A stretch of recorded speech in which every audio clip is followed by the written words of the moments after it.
Le Batman.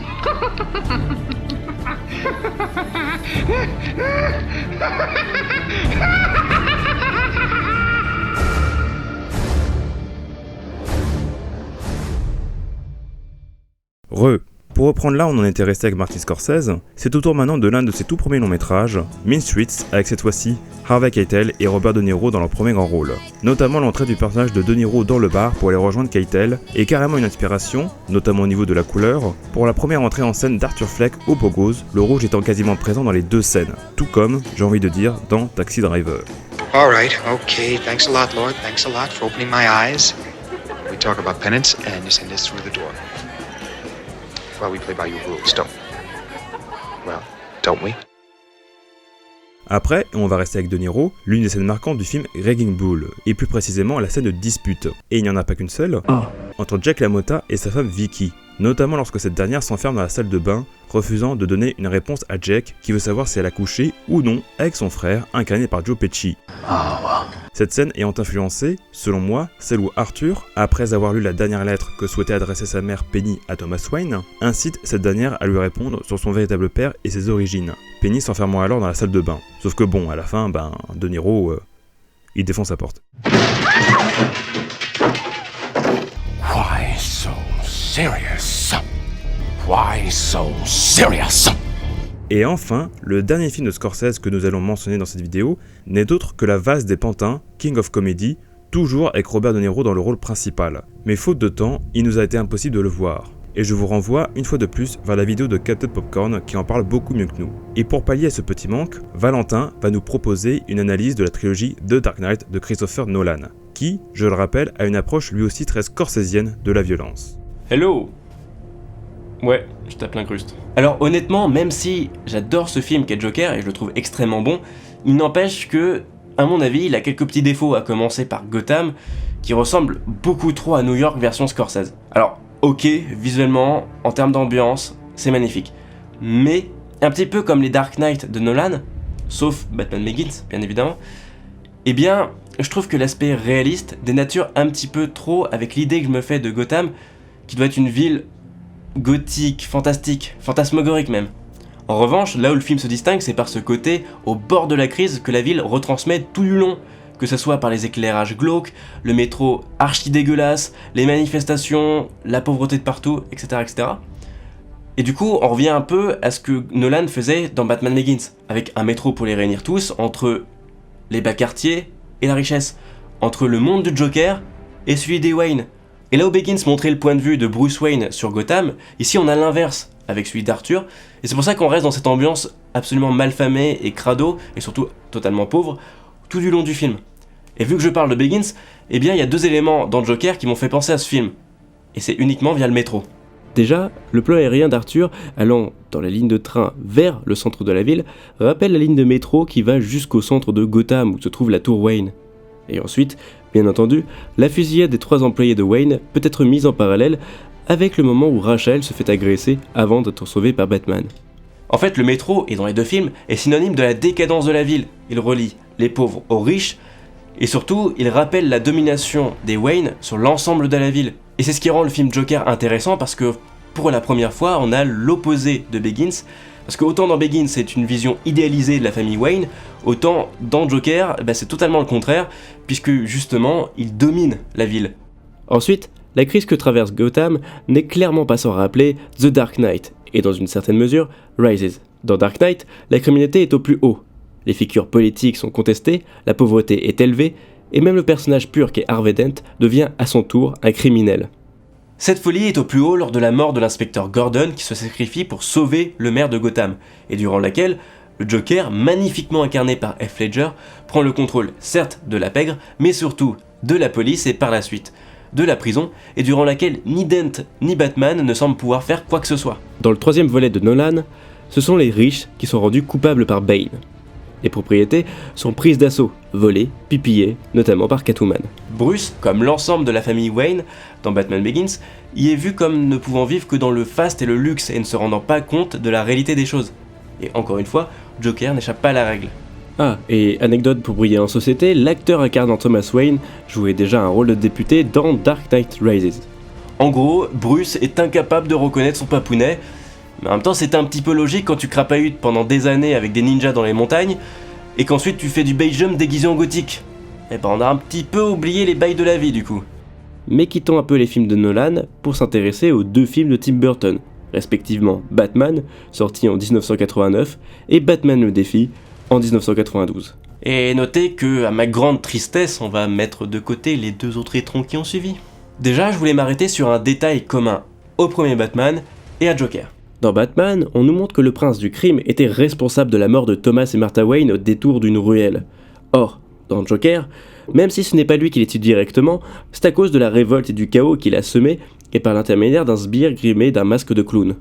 Indirectement, c'est donc le Joker qui tue les parents de Bruce. Et autant ça aurait pu être une grosse référence à certains comics qui proposent ce genre d'origin story, autant l'ambiance visuelle, le design des personnages et des décors, l'époque, ainsi que le chant contre chant entre d'un côté la famille Wayne et de l'autre le meurtrier, ressemble énormément à la scène où Jack Napier, incarné par Jack Nicholson, réalise son double meurtre. D'ailleurs, parlons de l'époque. Prenez par exemple la scène de danse dans le musée ou encore les publicités qu'il diffuse à la télé. Joker se situe en 1979, d'où sa très grande ressemblance avec l'œuvre de Scorsese. Les films de Burton, eux, sont sortis fin 80, début 90. Et même si l'œuvre de Burton est un joyeux mélange entre le cinéma expressionnisme allemand des années 20-30 et les films noirs et de détectives des années 50-60, son œuvre se compose tout de même d'habits, de coiffures et de décors inspirés des années 70-80, d'autant que Jack Napier, alias le Joker, reprend lui aussi beaucoup des codes du stand-up, de la danse, de la musique et du show façon années 70-80. Que ce soit le Joker de Jack Nicholson ou celui de Joaquin Phoenix, les deux sont des humoristes ratés, sont fans de télévision et l'utilisent à leur fin, et tous les deux ont au moins une scène de danse et se sont transformés en Joker à cause des Wayne. Je vous conseille vivement de voir les 2 films de Burton, car si je vous ai dit qu'on a souvent le point de vue de Bruce, c'est peut-être un peu faux, puisque comme toute la filmographie de son réalisateur, que ce soit Edgar aux mains d'argent, Pee-wee, Beetlejuice, Charlie et la chocolaterie, etc., l'accent est mis sur les créatures, les monstres, et surtout ce que l'on assimile aux méchants. Or, ces méchants sont des victimes à cause de leurs différences. Ce sont des parias que l'on préfère mettre de côté et oublier. Notamment le pingouin dans Batman le défi, tout comme Arthur Fleck l'est par sa maladie mentale, sa situation précaire, son métier, et bien entendu son enfance martyrisée qui revient peu à peu. En bref, Joker de Todd Phillips réussit, en ayant sa propre narration, à être au croisement des univers de Nolan et Burton, en plus scorsésien bien entendu, tout en faisant référence aux comics et également parfois à la série animée des années 60 avec des situations absurdes et surtout avec le carton télé qui coupe le discours d'Arthur après le meurtre de Mary Franklin. Par contre, désolé Jared Leto, mais il n'y a pas de référence à Suicide Squad et à ton personnage nul. Et en même temps, il n'y a pas de place pour les losers. Voilà, c'est sur ces propos que je rends la parole à Mavona et je vous dis à très bientôt. À vous les studios.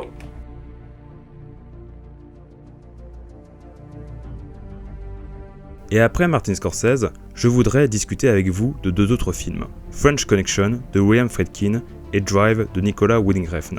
De mon point de vue, les scènes dans le métro, que ce soit le meurtre des 3 employés de Thomas Wayne, le jeu des portières qui s'opère entre Arthur et le dernier escapé sur le quai de la station, ou encore la course-poursuite entre Arthur transformé en Joker à l'intérieur du métro new-yorkais par les 2 policiers avant d'aller au show de Murray Franklin, sont toutes les 3 une petite référence à la scène mythique de French Connection, à savoir la plus célèbre course-poursuite de l'histoire du cinéma où Gene Hackman se lance aux trousses d'un tireur d'élite sous la voie ferrée de la BMT Western Line de New York. Et aussi la scène où Fernando Rey, incarné par Alain Charnier et un des piliers de la French Connection, ne cesse de jouer avec Gene Hackman qui le suit dans le métro new-yorkais. Et enfin, et après on passe à la suite, promis, je voudrais aborder Drive, où Ryan Gosling fait la connaissance de Irene et aussi de son fils dans l'ascenseur de l'immeuble où ils habitent, et ce, au même étage. La scène de la rencontre entre Arthur et Sophie, évoquée un peu plus tôt, concordant selon moi avec celle-ci. Et notamment aussi avec la folie meurtrière présente chez Gosling pendant tout le film et qui finit par exploser dans la fameuse scène de l'ascenseur lorsqu'il écrase le visage de l'un des sbires envoyés par Nino à ses trousses. D'ailleurs, et pour faire un dernier lien avec Taxi Driver, Albert Brooks, antagoniste final de Drive, tient un rôle dans le film culte de Martin Scorsese. Regarde dans la rue. Je t'aime. Tu vois ce que je vois? Non. Eh bien, mets tes lunettes. D'accord, je les mets. Voilà. Ce chauffeur de taxi n'arrête pas de nous regarder.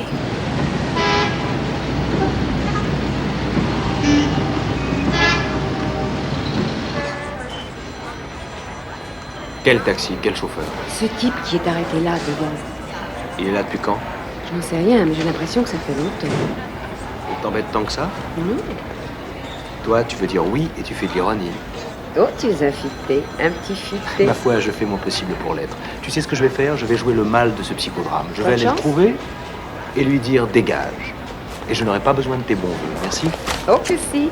Prudence et mère de sûreté. Le sourire du Joker représente un petit peu le symbole de l'American Way of Life, qui est d'inculquer comme valeur aux gagnants le fait de sourire à la gloire et à la fortune. Le Joker incarnant cette farce de l'Amérique tout en montrant l'horreur. La scène où dans le film The Dark Knight, le Joker brûle l'argent de la mafia en rigolant en est le parfait exemple. En regardant le film, on pourrait dire que la philosophie du Joker se résume à cette phrase. My life is nothing but a comedy. Notamment après son coup de théâtre sur le plateau de Murray Franklin, avec l'apparition du logo publicitaire qu'il interrompt lorsqu'il s'adresse à la caméra. Good night. And always remember.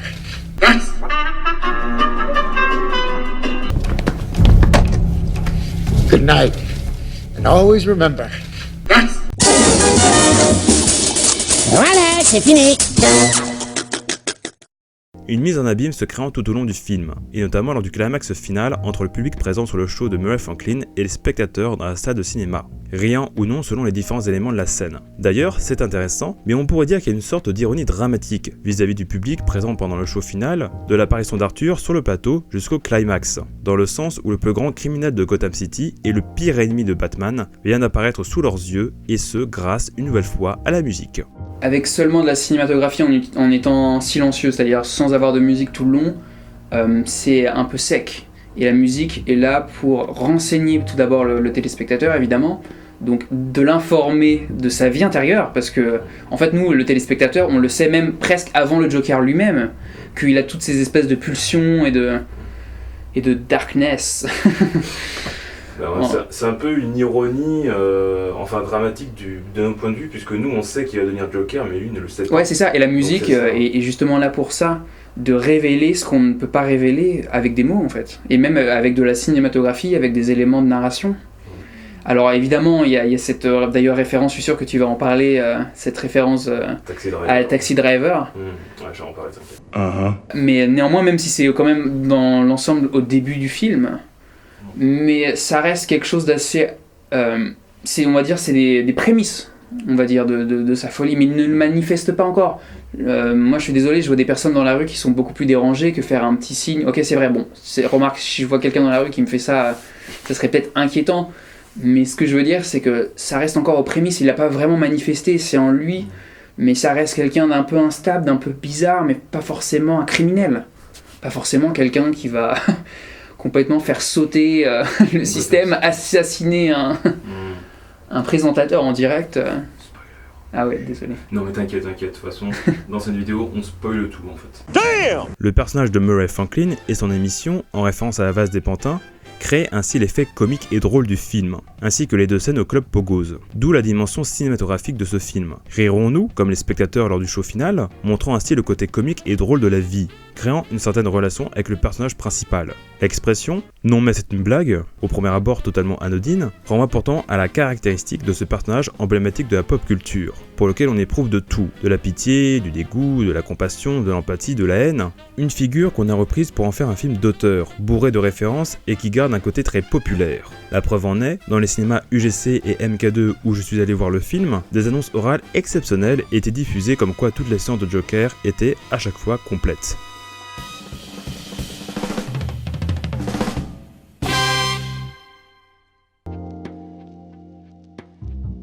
En conclusion, ce film, sorti à l'occasion des 80 ans de Batman, est un parfait condensé du réalisme de Christopher Nolan, avec le côté expressionniste de Tim Burton et une touche très scorsésienne. Je dirais surtout, et pour reprendre les propos du réalisateur Todd Phillips, que c'est un film qui dénonce la violence, contrairement à Once Upon a Time in Hollywood, où Quentin Tarantino, notamment pendant la scène finale, dont on va reparler dans une prochaine vidéo, encourage la violence. La polémique autour de la violence présente dans le film étant complètement débile à mes yeux. Une œuvre aussi qui propose, plutôt que d'imposer une origin story, vu le doute et l'incertitude qui restent après le visionnage du film. Et pour finir, un film moderne.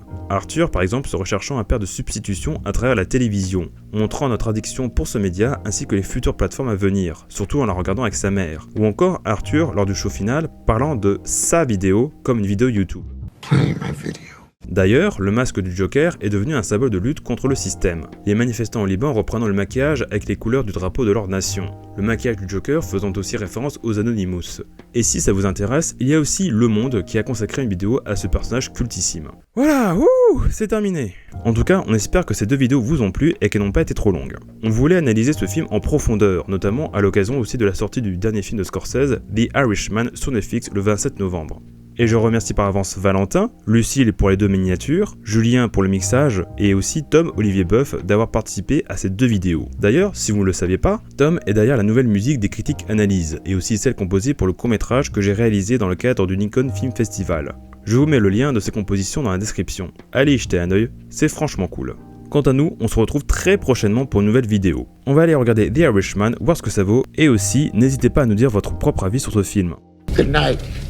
And always remember, play my video. Oh.